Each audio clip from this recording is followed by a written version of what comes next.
Hello guys, आज के इस वीडियो के अंदर हम लोग बात करने वाले हैं दोस्तों यहाँ पर पृथ्वीराज थर्ड के बारे में। पिछले वीडियो के अंदर हम लोगों ने पढ़ा पृथ्वीराज थर्ड के बारे में कुछ चीजें, जिसके बारे में थोड़ा सा आपको रिवाइज कराते हैं। और अब हम दोस्तों अजमेर के चौहानों का आज वाला पूरा पोर्शन कंप्लीट कर देंगे। नेक्स्ट हम लोग रणथंभौर के चौहानों के बारे में पढ़ेंगे। तो सबसे पहले मैं आपको बता दूं कि हम लोगों ने क्या क्या पढ़ा था। तो सबसे पहले हम लोगों ने पढ़ा पृथ्वीराज के बारे में। पृथ्वीराज का मंत्री वगैरह कौन था। पृथ्वीराज का मंत्री था कदमवास, जिसको बोलते कैमास भी। उसके बाद इन्होंने नागार्जुन का दमन किया, जो कि इनका चचेरा भाई था। उसके बाद भंडारकों का दमन, जो कि सतलज पंजाब के आसपास का क्षेत्र है, वहां की एक जनजाति है जो कि दोस्तों बहुत सारे लूटपाट मचा रही थी, इसलिए उसने उनका दमन किया। उसके बाद हम लोगों ने पढ़ा दोस्तों मिहिर तुमुल का युद्ध। मिहिर तुमुल के बाद हम लोगों ने पढ़ा दोस्तों नागौर वाला युद्ध। और उसके बाद हम लोगों ने पढ़ा जयचंद गढ़वाल वाला, या दोस्तों चंदेल गढ़वाल वाला जो विवाद था संयोगिता से गंधर्व विवाह वाला, वो हम लोगों ने पढ़ा। आज हम बात करेंगे तराइन के युद्ध के बारे में। और तराइन के दो युद्ध हुए थे, उसके बारे में बात करेंगे। तो दोस्तों देखते हैं आगे क्या था। तराइन के युद्ध एक हुआ था 1191 में, दूसरा हुआ था 1192 में। तो सबसे पहले गए दूसरे प्रथम युद्ध के अंदर क्या हुआ, वो चीज पढ़ी आप लोग। तो यहाँ पर पृथ्वीराज थर्ड के समकालीन जो दिल्ली का राजा था वो था मोहम्मद गोरी। समकालीन दिल्ली का शासक था मोहम्मद गोरी। और मोहम्मद गोरी ने क्या किया कि ये जो पृथ्वीराज का एक इलाका है तबर हिंद, ये तबर हिंद दोस्तों, ये बठिंडा का इलाका है, वर्तमान जो बठिंडा उसका इलाका है। तो इसके ऊपर क्या किया, इसने आक्रमण किया और अधिकार कर लिया। और यहाँ का प्रशासक नियुक्त किया जियाउद्दीन को। जियाउद्दीन को दोस्तों प्रशासक नियुक्त कर दिया। तब दोस्तों इस इलाके को वापस जीतने के लिए पृथ्वीराज ने युद्ध किया इसके साथ, मोहम्मद गोरी के साथ। तो वो था दोस्तों तराइन का प्रथम युद्ध। इस युद्ध के अंदर आपको बता दें कि दोस्तों एक तो था पृथ्वीराज चौहान थर्ड वर्सेस मोहम्मद गोरी, ये दोस्तों इन दोनों के बीच में हुआ था। तो इस युद्ध के अंदर क्या हुआ दोस्तों, मोहम्मद गोरी ने पृथ्वीराज को हरा दिया था। यानी इसके अंदर पृथ्वीराज की जीत हुई थी इस युद्ध में। मोहम्मद गोरी को पृथ्वीराज के द्वारा हरा दिया गया था, यानी इसकी हार है मोहम्मद गोरी की। और हार के बाद गई जिसको गिरफ्तार भी कर लिया गया। हार के बाद गिरफ्तार किया, लेकिन गिरफ्तार करके कुछ देर के बाद, कुछ समय के बाद, यानी कुछ समय बाद वापस जुर्माना लिया गया युद्ध का। युद्ध के अंदर जो चीजें हुई इसका जुर्माना लिया और इसको छोड़ दिया दोस्तों। ये और ये इस युद्ध की सबसे बड़ी गलती मानते हैं कि तराइन के युद्ध के अंदर यदि मोहम्मद गोरी को नहीं छोड़ा होता तराइन का दूसरा युद्ध भी नहीं होता। लेकिन दोस्तों जो जैसा इन्होंने किया वो अलग इनकी दोस्तों थी सोच पहचान, जो भी आप माने। तो यहाँ पर पृथ्वीराज थर्ड ने मोहम्मद गोरी को हरा दिया इस युद्ध में और तबर हिंद पे वापस क्या कर लिया, अधिकार कर लिया, अपना बना लिया। तो ये था दोस्तों पृथ्वीराज का तराइन का प्रथम युद्ध। अब गए एक साल बाद तराइन का होता है दूसरा युद्ध।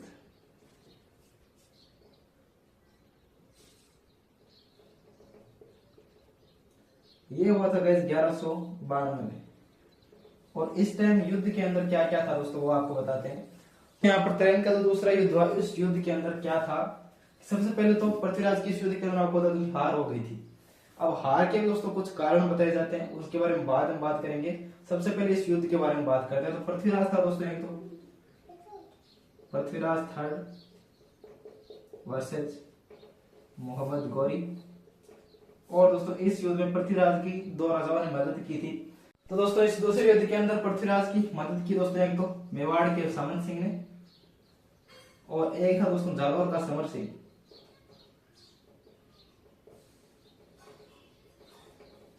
तो जालौर के समर सिंह और मेवाड़ के सामंत सिंह, इन दोनों ने पृथ्वीराज की मदद की। लेकिन इस युद्ध के अंदर पृथ्वीराज की हार हुई दोस्तों और मोहम्मद गोरी की जीत हो गई थी इस युद्ध के अंदर। और इस युद्ध के बाद दोस्तों एक निर्णायक फैसला यह आया कि भारत के अंदर 1947 तक विदेशी शासन स्थापित हो चुका था। यह भी दोस्तों इस युद्ध के बाद बहुत बड़ा बदलाव हुआ, जो कि दोस्तों इस युद्ध के बाद तराइन के दूसरे युद्ध के बाद। अब दोस्तों तराइन के दूसरे युद्ध में पृथ्वीराज के हारने का कारण क्या क्या है वो आपको मैं समझाता हूँ। सबसे पहले तो दोस्तों सबसे पहली गलती तो मोहम्मद गोरी को छोड़कर कर दी। यानी एक दोस्तों मोहम्मद गोरी को जोड़ दिया, जिसके कारण दोस्तों दूसरा युद्ध हुआ। अगर छोड़ा नहीं होता तो नहीं होता ये सब चीजें। दूसरे दोस्तों इस युद्ध के अंदर क्या था कि एक युद्ध हुआ था 1191 में, दूसरा युद्ध 1192 में। यानी पहले युद्ध के बाद दूसरे युद्ध के अंदर समय दे दिया गया मोहम्मद गोरी को। दोस्तों दे दिया गया, पूरी तरीके से ज्यादा समय दे दिया, और इस समय के अंदर गौरी ने पूरी तरीके से अपनी सेना को तैयार किया फिर से, और ये दोस्तों युद्ध वो जीता। दूसरा एक कारण ये होता है कि इस युद्ध के अंदर पृथ्वीराज का जो घोड़ा था, पृथ्वीराज का घोड़ा नाट्यरंभ घोड़ा था, यानी कि नाचने वाला घोड़ा वो वाला दे दिया था। युद्ध के अंदर जो काम आते हैं घोड़े वो वाला नहीं था, जिस कारण दोस्तों यहाँ पर पूरी तरीके से पृथ्वीराज इस युद्ध के अंदर असफल रहा। ये इस युद्ध के कुछ कारण बताए जाते हैं। और दोस्तों इस युद्ध के बाद आगे की चर्चा क्या हुई वो आपको मैं बताता हूँ। आप लोग इसका स्क्रीनशॉट ले सकते हैं, या फिर आप दोस्तों ये पीडीएफ चाहिए तो मुझे कमेंट सेक्शन में जरूर बताना। इसके बाद आगे की क्या क्या दोस्तों रणनीति क्या क्या चला दोस्तों वो आपको बताते हैं। इस युद्ध के बाद दोस्तों पृथ्वीराज के कुछ लोग यहाँ पर, चंद्रप्रदय कुछ और कहता है दोस्तों, यहाँ पर हसन निजामी कुछ और कहता है। चलिए गाइस देखते हैं कौन क्या क्या कहता है, उसके बारे में बात करते हैं। दोस्तों इस युद्ध के बाद क्या हुआ कि मोहम्मद गोरी के द्वारा पृथ्वीराज चौहान को गिरफ्तार किया गया। तो जैसे गए यहाँ पर पृथ्वीराज को गिरफ्तार किया गया दोस्तों, ये हरियाणा के आसपास का सिरसा हरियाणा के इलाका दोस्तों,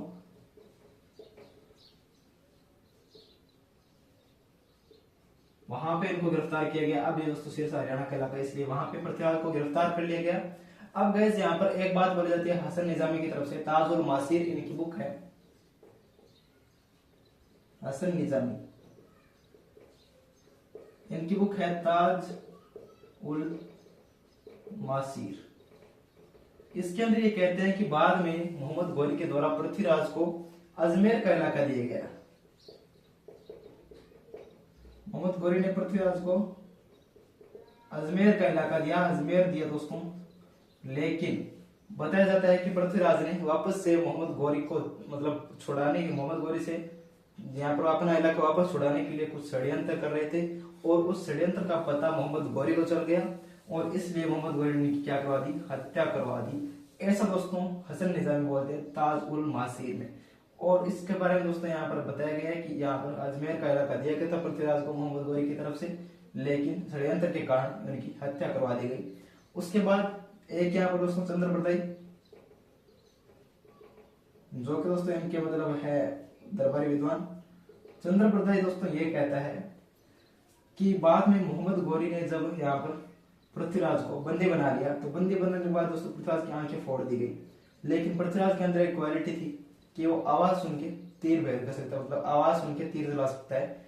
जहां से आवाज आ रही है वहां पे तीर चला के अपने निशाने को साध सकता था।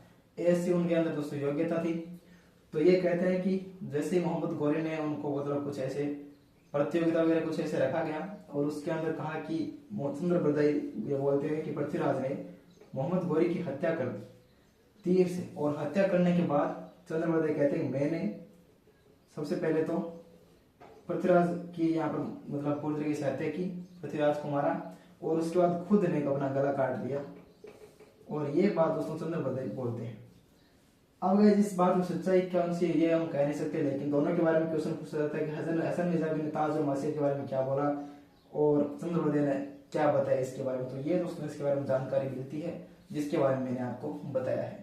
तो ये दोस्तों इनके क्या रहा युद्ध का कारण वगैरह, और दोस्तों पूरी तरीके से युद्ध के बाद की संभावनाएं जो भी दोस्तों यहाँ पर आती है वो मैंने आपको बताई है।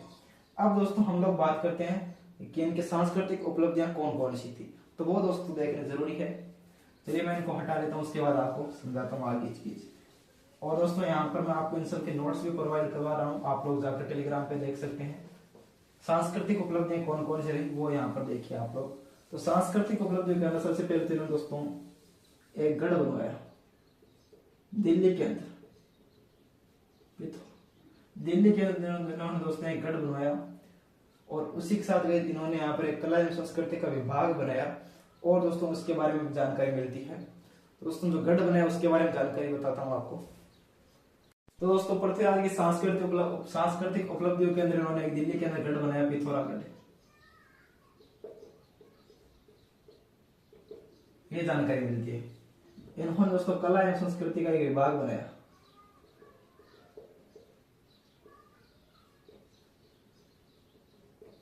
और जिसका दोस्तों मंत्री बनाया गया पद्मनाभ, इसका मंत्री बनाया गया, जिसके बारे में जानकारी मिलती है। इनके दरबारी विद्वान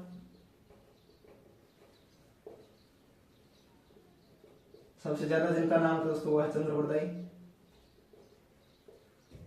जिनकी बुक है दोस्तों पृथ्वीराज रासो। उसके बाद दोस्तों जयानक, जिनकी बुक है दोस्तों पृथ्वीराज विजय। और दोस्तों इनके दो की बुक के बारे में जानकारी मिलती है। बाकी दोस्तों लोग और भी है इनके शासन, इनके दोस्तों यहाँ पर शासन काल के अंदर बहुत सारे दरबारी विद्वान रहे। विश्वनाथ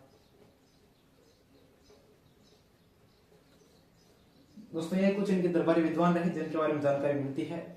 उसके बाद दोस्तों इनका एक और दरबारी विद्वान मिलता है विद्यापति गौड़।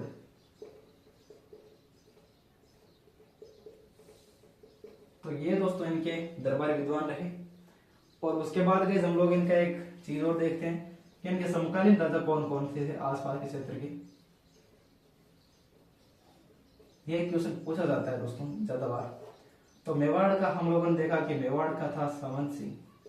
सामंत सिंह ने इनकी हेल्प की थी तरन के दूसरे युद्ध के अंदर। उसके बाद दोस्तों यहाँ पर हम लोग यहाँ पर मेवाड़ का देख लिया। मेवाड़ के बाद दोस्तों जालोर का दोस्तों सामंत सिंह नहीं था, राम सिंह।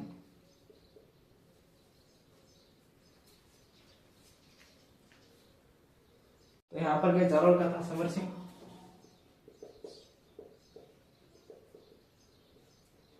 और मेवाड़ का हो चुका है, जालोर का समर सिंह हो चुका है दोस्तों। उसके बाद यहाँ पर इनका एक और चंदेल परमारदेव चंदेल था।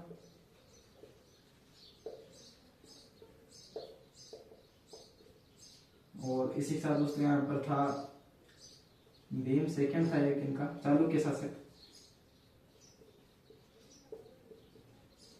गुजरात का चालुक्य था भीम सेकंड। आबू के अंदर दोस्तों इनका शासक था समकालीन, आबू का धारावर्ष था। तो ये इनके समकालीन शासकों की जानकारी आपको दोस्तों मैं देता हूँ कि मेवाड़ का सामंत सिंह था, जालोर का समर सिंह था, चंदेल का परमारदेव चंदेल था, गुजरात का चालुक्य भीम सेकंड था और आबू का दोस्तों यहाँ पर धारावर्ष था। तो बताते हैं दोस्तों कि मेवाड़ के यहाँ पर सामंत सिंह ने और जालोर के समर सिंह ने तराइन के युद्ध में इनकी हेल्प की थी, जो कि मैंने आपको समझाया था तराइन का दूसरा युद्ध। चंदेल दोस्तों परमारदेव चंदेल यहाँ पर चंदेल राजा थे और गुजरात का चालुक्य राजा था भीम सेकंड और आबू के अंदर धारावर्ष राजा था। दोस्तों ये है पृथ्वीराज के बारे में जानकारी। उसके बाद अगर हम लोग आगे देखते हैं तो यहाँ पर दोस्तों इनकी उपाधियां भी हम लोग देख लेते हैं। उपाधियां कौन कौन सी उपाधियां, एक दोस्तों राय पिथौरा, इन्होंने पिथौरागढ़ बनाया था, राय पिथौरा इनकी उपाधि थी। दूसरे गए यहाँ पर इनके उपाधि दलपुंगल। ये दोस्तों इनकी दो उपाधियां मिलती है राय पिथौरा और दलपुंगल के बारे में। और उसके बाद गए आपको पता है कि ख्वाजा मोइनुद्दीन चिश्ती, जो कि गए भारत के अंदर इन लोगों ने बहुत सारी बुक वगैरह लिखी। ख्वाजा मोइनुद्दीन चिश्ती,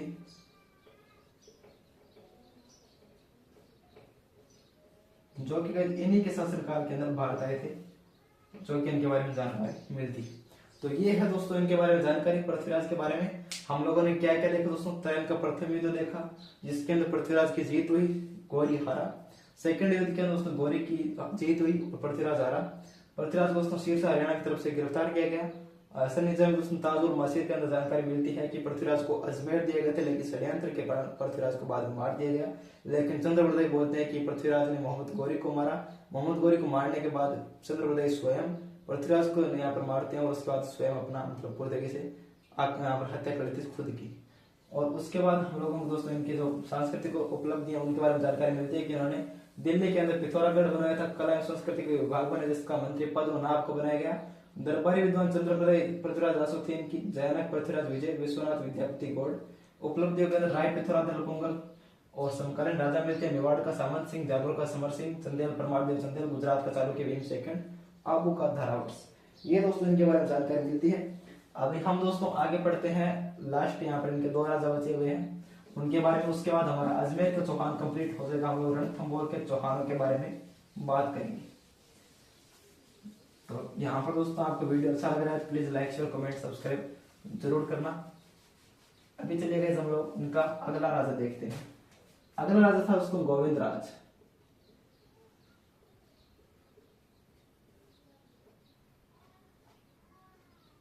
गोविंद राज था दोस्तों अगला राजा। तो गोविंद राज दोस्तों था पृथ्वीराज चौहान का पुत्र था। जैसे गाइस मोहम्मद गौरी का राज हुआ अजमेर के अंदर, तो मुसलमानों के द्वारा इनको राजा बनाया गया। लेकिन गाइस ज्यादा नहीं रहा, क्योंकि ज्यादा दिन तक राजा नहीं रहे, राजा बनाया। लेकिन इनका जो दोस्तों यहाँ पर हरिराय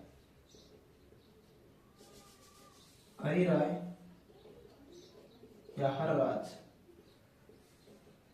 हरिराज के द्वारा इनको हटा दिया गया और स्वयं राजा बना। तो गोविंद राज के बाद राजा दोस्तों अगले थे हरिराज।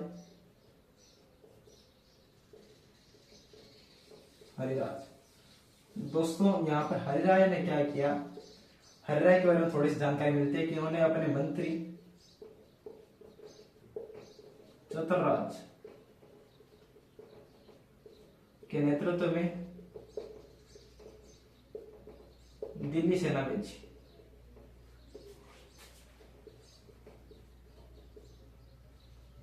यानी अपने मंत्री चतुरराज के नेतृत्व में दिल्ली सेना भेजी। लेकिन दोस्तों उसके बाद क्या हुआ कि कुतुबुद्दीन ऐबक ने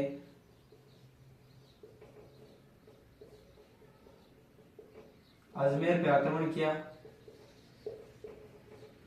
अजमेर पे जैसे आक्रमण किया तो इनके पास कोई और ऑप्शन नहीं था, क्योंकि उतनी सेना भी नहीं थी। तो उस आक्रमण के अंदर ये इनसे बचने के लिए, मतलब कि पूरी तरीके से दोस्तों आक्रमण से बचने के लिए या फिर आक्रमण के अंदर जो भी हुआ, तो इनको यहाँ पर कुछ ऐसा लगा, इनको तो मन ही मन गलानी हुई और इन्होंने क्या किया, अग्नि स्नान कर लिया। अग्नि स्नान करके खुद की आत्महत्या कर ली, अग्नि के अंदर कूद गए। ये दोस्तों इसके बारे में जानकारी मिलती है और ये दोस्तों इनका अंतिम राजा था। तो इनके बारे में दोस्तों ये जानकारी मिलती है। तो एक बार फिर से मैं आपको रिवाइज कराऊं दोस्तों, गोविंद राज बना राजा पृथ्वीराज III का पुत्र था, मुसलमानों के सहयोग से राजा बना। लेकिन गाइस हरिराज जो पृथ्वीराज का भाई था, इसने इनको हटा के दोस्तों स्वयं राजा बन गया और इसने अपने मंत्री चतुरराज के नेतृत्व में दिल्ली सेना भेजी। लेकिन दोस्तों बाद में कुतुबुद्दीन ऐबक ने जब अजमेर पे आक्रमण किया तो इन्होंने अग्नि स्नान कर लिया। और क्या हुआ दोस्तों, उसके बाद चौहानों की यहाँ से शाखा खत्म हो चुकी थी। गोविंद राज दोस्तों आगे अलग दोस्तों यहाँ पर इनको हटा दिया गया था, तो ये दोस्तों कहीं और चले गए। और दोस्तों इन्होंने आगे जाके रणथंभौर के अंदर क्या किया दोस्तों, रणथंभौर के अंदर जाके चौहान वंश की स्थापना की।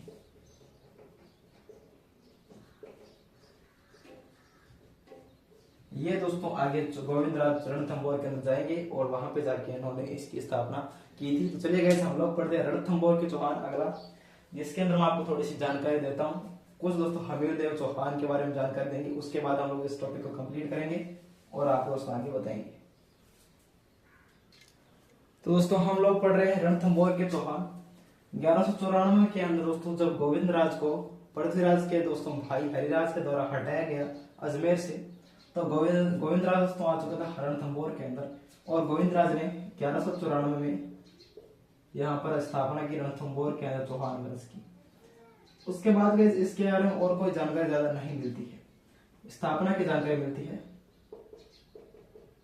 उसके बाद दोस्तों गोविंद राज के बाद शासक बना बालन। ये दोस्तों इनके बारे में कोई जानकारी ज्यादा नहीं मिलती, इसलिए मैंने पहले लिख लिया।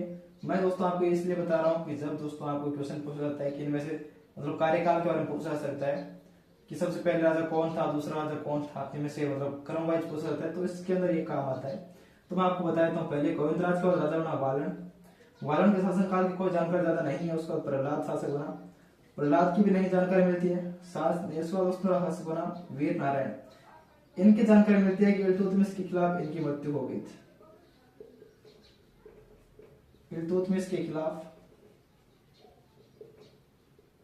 मृत्यु हो गई थी। ये दोस्तों इनके बारे में जानकारी मिलती है। उसके बाद शासक बना वाघभट्ट। वाघभट्ट के बाद दोस्तों जानकारी मिलती है जैतर सिंह के बारे में। और जैतर सिंह दोस्तों अपने शासनकाल के अंदर ही अपने दोस्तों जो पुत्र हमीर है उसको शासक घोषित कर दिया। हमीर को शासन देके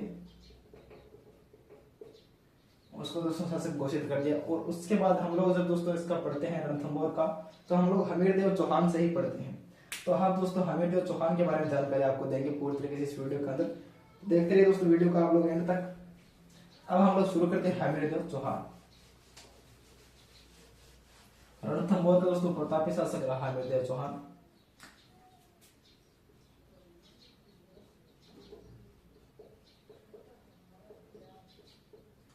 हमीरदेव चौहान, हमीरदेव चौहान के बारे में क्या क्या जानकारी मिलती है।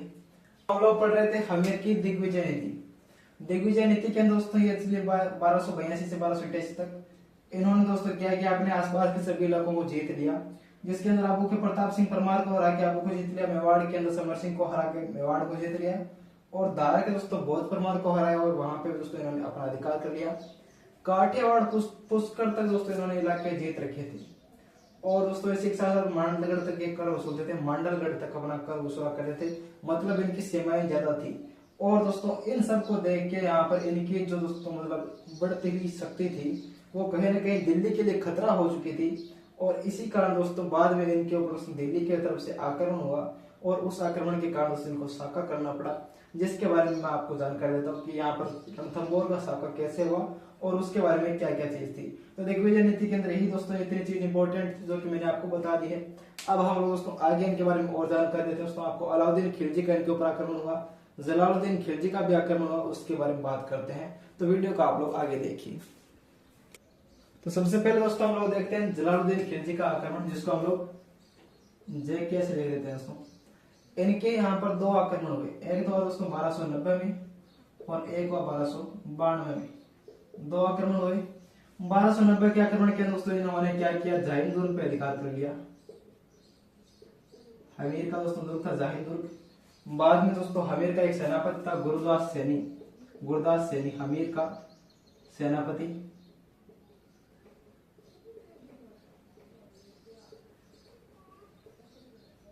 इसने गाइस वापस आया, इसको अधिकार कर लिया, यानी इसको हरा के वापस आया, जाहिन दुर्ग पे अधिकार कर लिया। जाहिन दुर्ग को गाइस रणथंभौर की कुंजी बोलते हैं। अगर दोस्तों आपने जाहिन दुर्ग पे अधिकार कर लिया तो आप लोग रणथंभौर पे आसानी से अधिकार कर सकते हैं, इसलिए जाहिन दुर्ग को रणथंभौर की कुंजी बोलते हैं दोस्तों। दूसरा आक्रमण दोस्तों 1292 के अंदर, 1292 के अंदर आक्रमण, लेकिन गाइस ये कुछ भी कर नहीं पाया। और दोस्तों इसके बाद इन्होंने एक वाक्य बोला कि मैं ऐसे दोस्तों रणथंभौर जैसे दुर्ग को मुस्लिमों के एक बाल के बराबर भी नहीं समझता, 10 दुर्ग को। यानी दोस्तों ये वाक्य आपको पूछा जा सकता है, ये वाक्य किसका है। दोस्तों यहाँ पर जलालुद्दीन खिलजी ने कहा कि मैं रणथंभौर जैसे दुर्गों को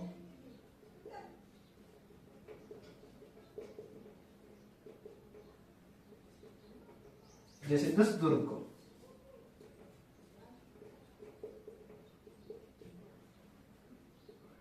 अपने एक बाल के बराबर नहीं समझता।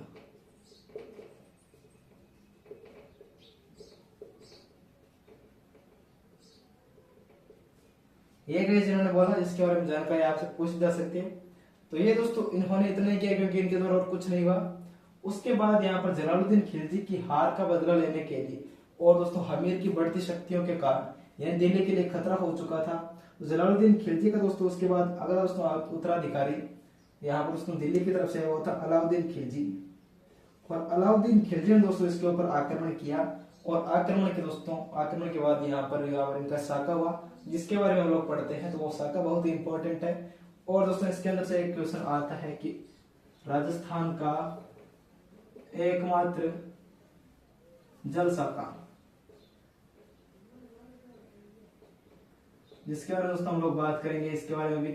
तो आप लोग वीडियो को देखिए आगे, मैं इसको डिलीट करके मिटा देता हूं। तो दोस्तों बाद में अलाउद्दीन खिलजी आया, कैसे लिख देते हैं अलाउद्दीन खिलजी। अलाउद्दीन खिलजी ने दोस्तों यहाँ पर आक्रमण किया 1301 में, जिसके बारे में दोस्तों जानकारी मिलती है, उसके बारे में बताते हैं। उससे पहले दोस्तों इस आक्रमण के कारण क्या क्या रहे वो देखिए दोस्तों। कारण क्या क्या रहे, पहला दोस्तों जलालुद्दीन खिलजी की हार का बदला लेना, उसका साम्राज्यवादी महत्वाकांक्षा,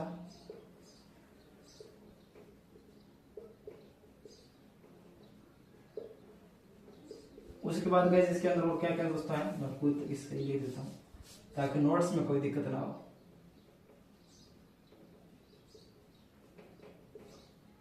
उसके बाद गए इसका और क्या क्या कारण रहा, तो इनके दोस्तों बढ़ती शक्ति, दिल्ली के लिए खतरा,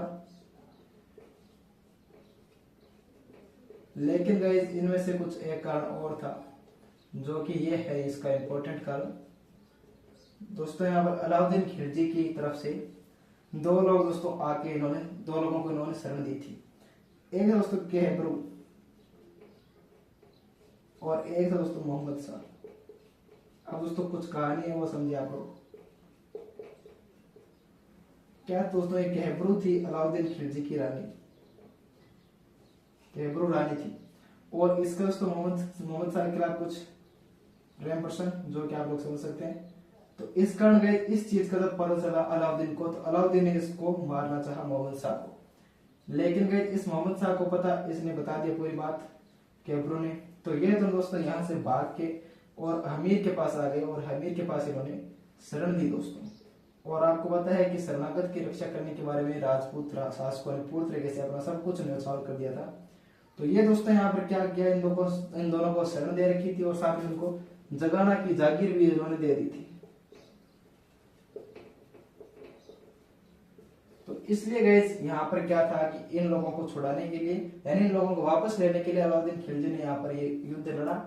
और इसके अंदर गए जिसने अपना एक सेनापति भेजा था, जिसके दोस्तों न मानने के कारण दोस्तों इसके बाद युद्ध हुआ। तो इस युद्ध के ये कारण रहे जलालुद्दीन खिलजी की हार का बदला, साम्राज्य की महत्वाकांक्षा, दिल्ली के लिए खतरा, केहबरू और मोहम्मद शाह को शरण दी। इसलिए दोस्तों यहाँ पर ये सबसे मेन कारण रहा इसका। उसके बाद हम लोग पढ़ते हैं इनका युद्ध क्या था, युद्ध के अंदर क्या कुछ हुआ उसके बारे में। तो चलिए दोस्तों युद्ध देखते हैं इनका। युद्ध के अंदर एक है दोस्तों था अलाउद्दीन खिलजी वर्सेज हमीरदेव चौहान।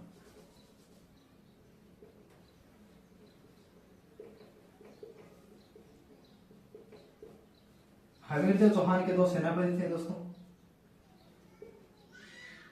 धर्मवीर और भीम सिंह। ये दोस्तों इसके क्या थे, सेनापति थे। इसके सेनापति थे दोस्तों, एक था धर्म सिंह, सॉरी गाइस धर्मवीर लिखे, धर्म सिंह था। धर्म सिंह और भीम सिंह इसके सेनापति थे। अलाउद्दीन खिलजी के तीन सेनापति थे दोस्तों, नुसरत खान,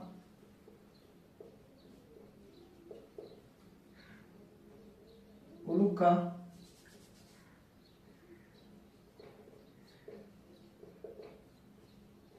एक और दोस्तों उलुग खान, ये बता देते हैं इनके सेनापति। तो ये इनके तीन सेनापति थे दोस्तों। इन्होंने क्या किया, इन्होंने जराइन दुर्ग पे, यानी कि जो जराइन दुर्ग है या जाइन दुर्ग आप बोलते हैं, उसके ऊपर दोस्तों क्या किया, अधिकार कर लिया।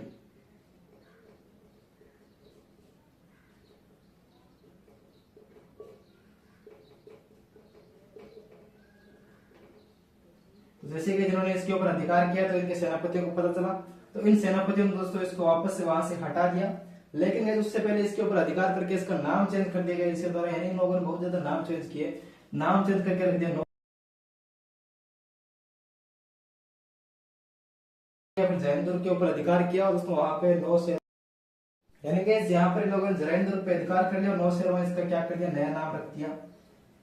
लेकिन इस बाद में अमीरदेव के सेनापति ने वापस इसको दोस्तों यहाँ पर हटा दिया तुर्क सेना को, और स्वयं वापस उसने यहाँ पर अपना अधिकार कर लिया। लेकिन गाइस यहाँ पर ये तुर्कों की सेना है, तुर्कों की सेना के दोस्तों छल कपट सब था। तो तुर्कों की सेना के द्वारा लौटती हुई सेना पर हिंदुवाटी की घाटी है दोस्तों, हिंदुवाटी की घाटी, इस घाटी के अंदर सेना पूरी तरीके से क्या हुआ, लंबी सेना थी, घाटी सक्रिय होती है दोस्तों, जो आगे पीछे पता नहीं कहां पर रहेगी दोस्तों, इसके ऊपर आगे पीछे हो गए थे सेनापति, जिस कारण धर्म सिंह दोस्तों भीम सिंह अकेला हो गया था। और भीम सिंह की दोस्तों पूरी तरीके से क्या कर दी गई, डेथ कर दी गई तुर्क सेना के द्वारा। तो दोस्तों ये इसके अंदर पूरी तरीके से यहाँ पर ये जानकारी मिलती है कि इसके द्वारा यहाँ पर जो सेनापति है उसको दोस्तों मार दिया गया था, भीम सिंह को। तो भीम सिंह को मार दिया दोस्तों। भीम सिंह को मारने के बाद क्या हुआ कि इस हमीरदेव चौहान ने यहाँ पर धर्म सिंह की जगह सेनापति नियुक्त किया भोज को। लेकिन कुछ देर बाद दोस्तों क्या हुआ, भोज को हटा के वापस है वो धर्म सिंह को सेनापति नियुक्त किया गया। और धर्म सिंह को सेनापति नियुक्त करने पर क्या हुआ कि ये धर्म सिंह चला गया अलाउद्दीन खिलजी के पास। और जब ये अलाउद्दीन खिलजी के पास चला गया तो इसके पास उसमें बहुत सारी जानकारियां थी, यानी इस भोज सॉरी धर्म सिंह नहीं गया था, भोज गया था अलाउद्दीन खिलजी के पास, ये तो नहीं गया था, इसको वापस बना दिया गया था। तो उसने इसके पास जानकारी वगैरह थी सब चीज की। तो दोस्तों इस कारण ये बाद में युद्ध हुआ 1301 वाला, तो दोस्तों यहाँ पर क्या था मैं आपको बताऊं। तो इसके अंदर अलाउद्दीन खिलजी के 3 सेनापति नुसरत खां, उलुग खां और अमीर देव चौहान के धर्म सिंह और भीम सिंह थे। सबसे पहले इन लोगों ने दोस्तों जाइंदर पे अधिकार किया। अधिकार करने के बाद दोस्तों यहाँ पर तुर्क सेना को वापस दोस्तों इनके सेनापति ने हटा दिया और फिर से इन्होंने अधिकार कर लिया और यहाँ पर दोस्तों जाइंदर का नाम इन्होंने रखा था नौशेरवा। उसके बाद गैस क्या हुआ कि तुर्कों की सेना के द्वारा हिंदुवाटी की घाटी में धर्म सिंह भीम सिंह को मार दिया गया और उसके बाद पृथ्वीराज चौहान ने धर्म सिंह की जगह भोज को सेनापति नियुक्त किया। भोज को वापस हटा के धर्म सिंह को बना दिया, इसलिए भोज चला गया अलाउद्दीन खिलजी के पास। उसके बाद गए इनका होता है युद्ध 1301 वाला, जिसके बारे में हम लोग दोस्तों आपको बताते हैं कि इस युद्ध के अंदर क्या हुआ था। और दोस्तों इस युद्ध के अंदर यहाँ पर इनके जो उल खान की हत्या हो गई थी। उसके बाद दोस्तों अगला जो युद्ध हुआ था 1301 वाला जो युद्ध हुआ था, इस युद्ध के अंदर क्या क्या था वो आप लोग देखिए। इस युद्ध के अंदर क्या था, नुसरत खां अलाउद्दीन खिलजी वर्सेस अमीर देव चौहान।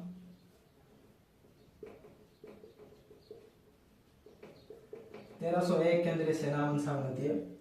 इसका सेनापति नुसरत खां,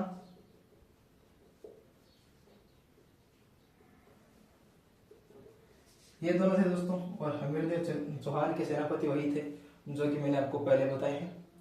तो इनके सेनापतियों के द्वारा दोस्तों वापस यहाँ पर युद्ध लड़ा गया और इस युद्ध के अंदर नुसरत खां की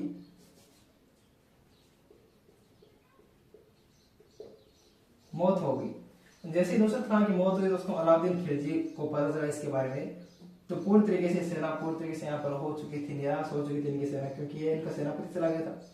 तो फिर दोस्तों अलाउद्दीन खिलजी खुद आया इस युद्ध के अंदर, खुद इस युद्ध के अंदर आया और इसने अपना एक सेनापति के दोस्तों इन्होंने अपना एक दूत भेजा और उस दूत को बोला कि आप ये जाके बोलो कि अमीर देव चौहान को कि आप दोस्तों अमीर देव चौहान को बोलो कि आप लोग हमारे जो आए हैं 2 लोग केबरू और मोहम्मद साहब, इनको छोड़ दीजिए और अपनी बेटी का विवाह हमारे साथ कीजिए। ये दोस्तों इन्होंने शर्त रखी थी। यानी गाइस अलाउद्दीन खिलजी ने अपना सेनापति भेजा ईसामी, इसका नाम था, सभी को भेजा और कहा कि अमीर देव चौहान को ये बोलो कि केबरू और मोहम्मद साहब को छोड़ो और अपनी पुत्री का यहाँ पर विवाह हमारे साथ करो। ये इन्होंने संधि की दोस्तों यहाँ पर शर्तें रखी, लेकिन गाइस क्या इस चीज को माना नहीं गया। और बाद में गाइस इन्होंने क्या किया, इनको छोड़ा नहीं है, इन दोनों को छोड़ा नहीं, केबरू और मोहम्मद साहब को छोड़ा नहीं, कहा कि आप लोग इन दोनों को छोड़ दीजिए और अपनी पुत्री का विवाह हमसे कर दीजिए, तो हम लोग आक्रमण नहीं करेंगे। लेकिन गए शरणागत की रक्षा के लिए इन्होंने इनको बिल्कुल नहीं छोड़ा। और उसके बाद गए यहाँ पर क्या था कि यहाँ पर ये संधि के लिए भी दोस्तों कुछ प्रस्ताव रखे गए, क्योंकि रणथंबोर का दुर्ग बहुत ही मजबूत दुर्ग है, उसके अंदर ऐसे जा नहीं सकते, दरवाजे बहुत ही बढ़िया है। तो इसलिए गए इसने क्या किया, अलाउद्दीन खिलजी ने विश्वासघात के लिए दोस्तों कुछ संधि का प्रस्ताव रखा अपने मन में कुछ और, लेकिन गए इसको पता था कि कोई न कोई तो ऐसा मिलेगा जिस कारण से हम लोग रणथंबोर के अंदर जा पाएंगे। तो इसने संधि का प्रस्ताव भेजा हमीर देव चौहान को। जैसे संधि का प्रस्ताव भेजा तो हमीर देव चौहान ने सोचा कि चलो ठीक है, युद्ध टल जाएगा।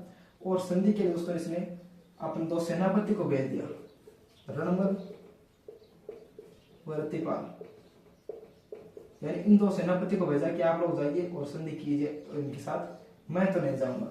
तो जब ये दोनों दोस्तों गए तो इनको दोस्तों यहाँ पर अलाउद्दीन खिलजी ने लालच दिया और लालच के कारण इन दोनों दोस्तों बुद्धि भ्रष्ट हो गई और इन्होंने विश्वासघात कर लिया। हमीर देव चौहान के साथ विश्वासघात किया और रणथंबोर के दुर्ग के दरवाजे खोल दिए। उसके बाद गए इनका साका हुआ 1301 के अंदर। तो 1301 के अंदर रणथंबोर का साका हम लोग पढ़ते हैं, इसके बारे में दोस्तों देखिए। ये चीज मैं आपको फिर से रिवाइज करूंगा, एक बार आप लोग देखिए उसको पूरी तरीके से चीज को देखिए। उसके बाद देखिए रणथंबोर का साका,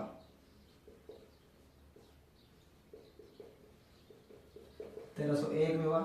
साका के अंदर एक होता जौहर, एक होता केसरिया।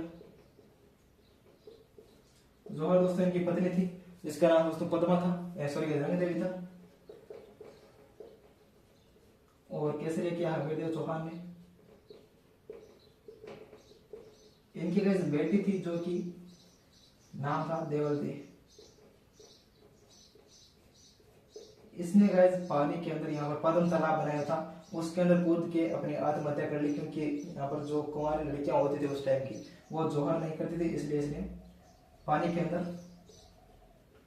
पद्म तालाब में कूद कर अपनी जान दे दी।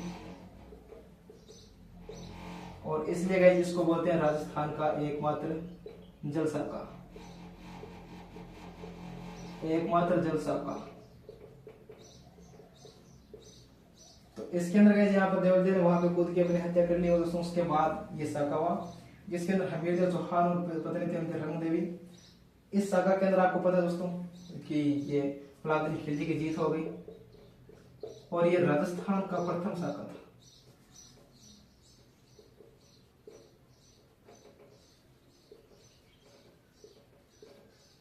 राजस्थान का प्रथम साका था और हमीरदेव चौहान वीरगति को प्राप्त, यही दोस्तों इसके अंदर था। इसकी जानकारी मिलती है दोस्तों, इसका ताऊ शेखावटी है दोस्तों एक कवि,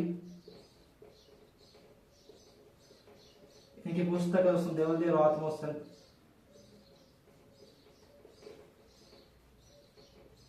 आत्मोत्सर्ग इसके दोस्तों इसके अंदर इसकी जानकारी मिलती है, बहुत ही बढ़िया तरीके से इसके अंदर बताया गया।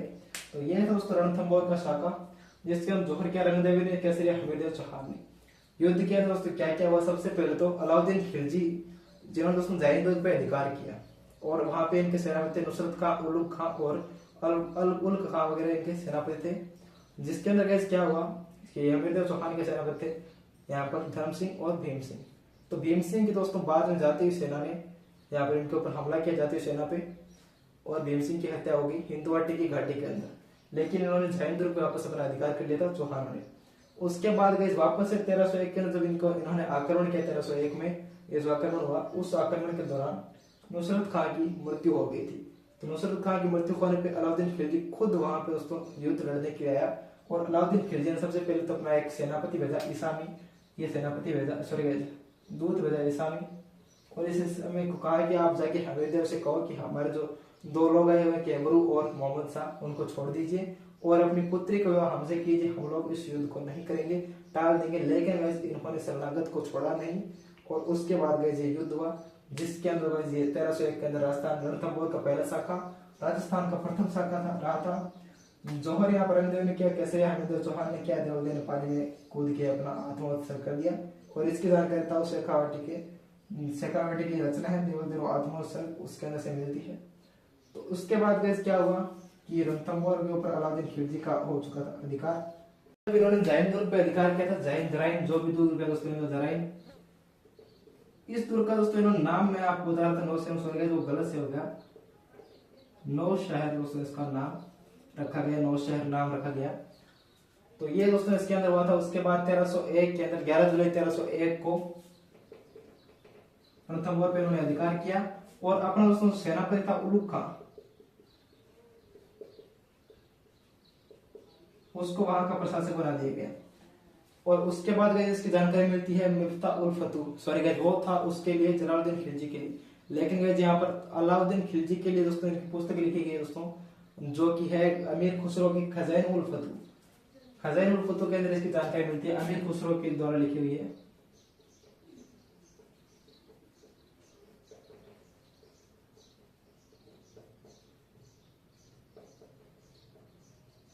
जिसके अंदर इसकी जानकारी मिलती है और उन्होंने कहा कि आज कुफर का गढ़ यहाँ पर दोस्तों मुसलमानों का घर हो गया, इसके बारे में जानकारी मिलती है। और इस्लाम का घर हो गया, कुफर का घर इस्लाम का घर हो गया। इनके दरबारी विद्वान के बारे में जानकारी पढ़ते हैं, उसके बाद हमारा ये वाला चौहान कंप्लीट हो जाएगा। तो वीडियो यदि गाइस लंबा हो चुका है तो आप लोग जरूर से एंड तक देखिए, वीडियो के अंदर आपको जानकारी मिलेगी पूरी तरीके से। और इसी साल गाइस रणमल और रतिपाल जिन्होंने उसमें विश्वासघात किया था, उनकी हत्या करवा दी गई अलाउद्दीन खिलजी की तरफ से। कहा कि तुम लोग अपने राजा के नहीं हो सके तो हमारे क्या होंगे। तो रणमल और रतिपाल की हत्या करवा दी गई। के दरबारी विद्वान की और इनकी पुस्तकों के बारे में तो हमीरदेव चौहान की एक पुस्तक मिलती है श्रृंगार हार, जो कि खुद लिखते थे, यानी ये हमीरदेव चौहान की पुस्तक है। दरबारी विद्वान के अंदर एक है दोस्तों राघव देव और एक है बेजदित्य, जिसके बारे में दोस्तों ये इनके दरबारी विद्वान के बारे में जानकारी मिलती है और इनके बारे में कोई जानकारी ज्यादा नहीं मिलती। राघव देव दोस्तों हमीर के कौन थे, गुरु थे, तो इसके बारे में ये जानकारी यहाँ पर मिलती है।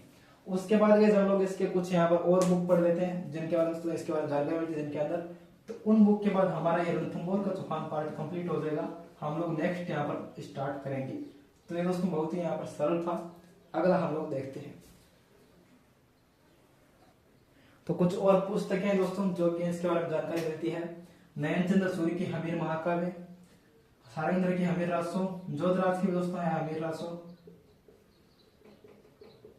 और चंद्रशेखर की हमीर हट, भांडा व्यास की हमीरायण, अमृत कैलाश की हमीर बंधन। दोस्तों ये कुछ पुस्तक है जिसके अंदर इसके बारे में जानकारी मिलती है।